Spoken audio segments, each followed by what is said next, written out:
નમસ્કાર, હું છું પ્રિયા અને તમે જોઈ રહ્યા છો જનતા કી જાણકારી ન્યૂઝ। નજર કરીએ આજના સમાચાર ઉપર। ઉપલેટામાં અને ગુજરાતમાં વડાપ્રધાનના 75મા જન્મદિવસે બ્લડ ડોનેશન કેમ્પનું આયોજન। ઉપલેટામાં વિવિધલક્ષી વિનય મંદિર ખાતે યશસ્વી વડાપ્રધાન નરેન્દ્ર મોદીના 75મા જન્મદિવસે વિવિધ સામાજિક સંસ્થાઓ દ્વારા વિશ્વના સૌથી મોટા બ્લડ ડોનેશન કેમ્પનું આયોજન કરવામાં આવ્યું છે અને આ બ્લડ ડોનેશન કેમ્પ દ્વારા એક નવો જ રેકોર્ડ પ્રસ્થાપિત કરવામાં આવનાર છે। આ સાથે જ ગુજરાતભરમાં આજથી 2 દિવસ વિવિધ સંગઠનો અને સંસ્થાઓ દ્વારા રક્તદાન કેમ્પોના આયોજન કરવામાં આવ્યા છે, જેમાં સવારેથી સાંજના 5 વાગ્યા સુધી આયોજન કરવામાં આવેલ। જેમાં આ મહારક્તદાન કેમ્પનું ઉદ્ઘાટન ઉપલેટા નગરપાલિકા પ્રમુખ શ્રી વર્ષાબેન ગજેરા દ્વારા કરવામાં આવેલ હતું, જેમાં 105 બોટલ રક્તદાન કરવામાં આવેલ છે। આ મહારક્તદાન કેમ્પમાં ભાજપ સંગઠન મોરચાના હોદ્દેદારો, ધોરાજી ઉપલેટા ધારાસભ્ય મહેન્દ્રભાઈ પાડલિયા ઉપરાંત મામલતદાર કચેરી અને તેમના તાલુકા પંચાયતના તમામ સદસ્યો તેમજ સરકારી કર્મચારીઓ હાજર રહ્યા હતા। વિપુલ ધામેચા, ઉપલેટા।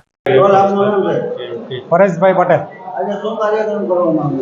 નમો કે નામ રક્તદાન આપણા લોકલાડીલા પ્રધાનમંત્રી શ્રી નરેન્દ્રભાઈ મોદીના જન્મદિવસ નિમિત્તે આજે ઉપલેટા શહેરની અંદર રક્તદાન કેમ્પનું આયોજન કરવામાં આવેલ છે,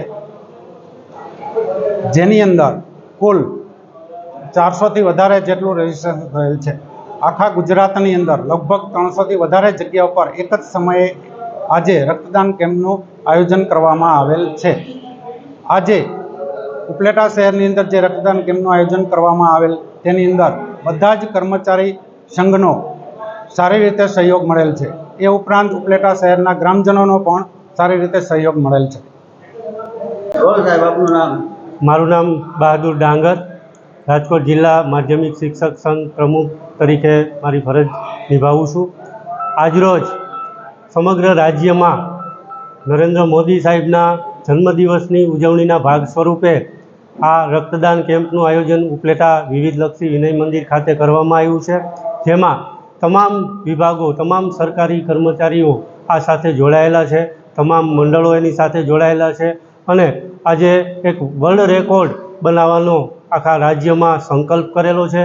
દરેક જગ્યાએ 300થી વધુ જગ્યાઓ ઉપર આજે રક્તદાન કેમ્પ અત્યારે યોજાઈ રહ્યો છે, જેમાં ગ્રીનિસ બુક ઓફ વર્લ્ડ રેકોર્ડમાં સ્થાન પામવાની એવી 1 લાખથી વધારે રક્ત બોટલો એકત્ર કરી અને જે ઓપરેશન સિંદૂરની સફળતા મેળવેલી છે આપણી સરકારે, તેમને આ ભેટ સ્વરૂપે તમામ સંયુક્ત કર્મચારી મોરચાઓનું